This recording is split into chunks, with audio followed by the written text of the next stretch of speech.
ఎదుటోళ్ళు ఏం చేస్తే అది ఫాలో అయిపోతే భలే దెబ్బతినిపోతాం అప్పుడప్పుడు. ఓసారి MBBS first year students anatomy first క్లాస్కి వచ్చినారు.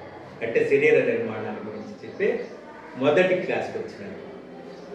నా అట్లాంటి ప్రొఫెసర్ కూడా అక్కడికి వచ్చినాడు.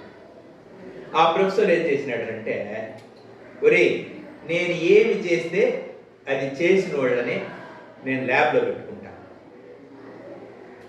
నేను చేసింది సరిగా చేయకపోయినా ఫాలో కాలేమన్నా వాళ్ళ అనాటమీకి పనికిరాదు, శరీర ధర్మశాస్త్రాన్ని సరిగా అర్థం చేసుకోలేదు. కాబట్టి నేను ఏం చేస్తే అది మీరు చేయాలా అన్నాడు. అందరికీ ఒక డిస్పోజబుల్ గ్లాస్ ఇమ్మన్నాడు. డిస్పోజబుల్ గ్లాస్ పోయి మనకు first topic, easiest topic urine test చేయడం. ఎవరు యూరిన్ వాడు పట్టుకొని వచ్చుకోండి అని చెప్పాడు. సార్ కూడా వాష్రూమ్ పోయినాడు, పిల్లలు వాష్రూమ్ పోయినారు. ఎవరు బాటిల్లో వాడు యూరిన్ పట్టుకొని ఎత్తుకొని వచ్చినాడు. అందరి దగ్గర యూరిన్ ఉంది అనేది చెక్ చేసుకున్నాడు సార్.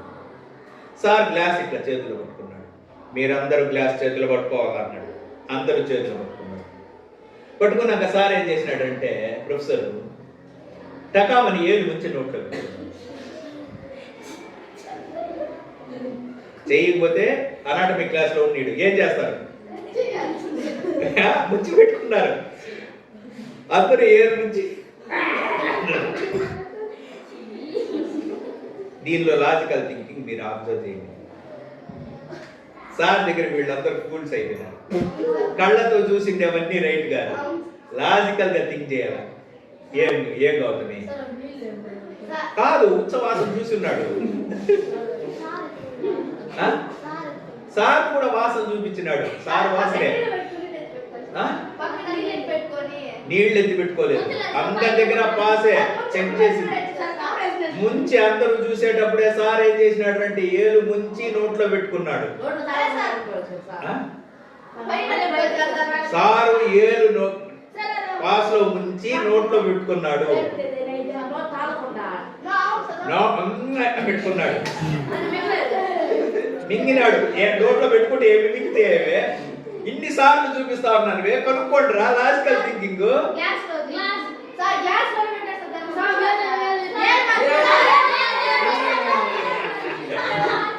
కదా, ఆయన ముంచిందేమో మధ్యలు, నోట్లో పెట్టుకునిందేమో చూపుడు వేలు.